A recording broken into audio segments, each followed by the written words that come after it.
Alors, je m'appelle Laurent, je vis au Cambodge depuis 15 ans.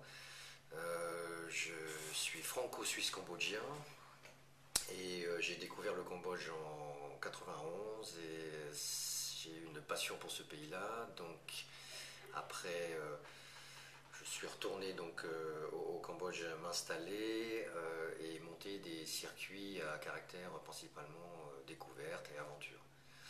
Déjà, j'ai la possibilité d'offrir mes connaissances du pays parce que ça fait quand même 15 ans que je suis sur place et j'ai toujours voyagé d'une manière particulière.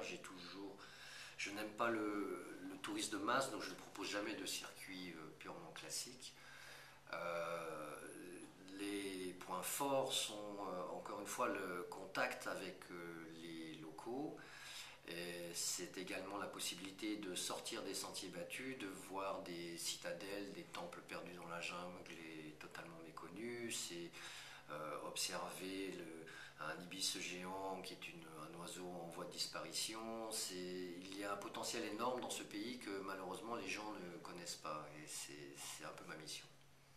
Le bureau se trouve à Siem Reap, donc c'est la ville des temples où se trouvent les temples, où se trouve Angkor Wat. Nous sommes une petite équipe de 5 personnes au bureau et avec une vingtaine de guides qui sont spécialisés dans ce genre de circuit et qui travaillent avec moi depuis plus de 10 ans.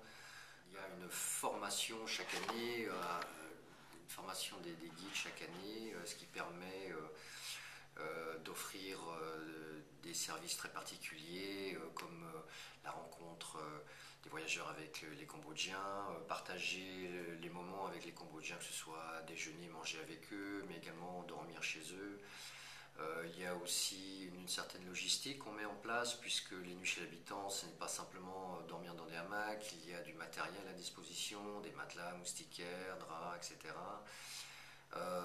Donc c'est une petite agence mais qui cherche à donner une meilleure introduction possible au pays khmer.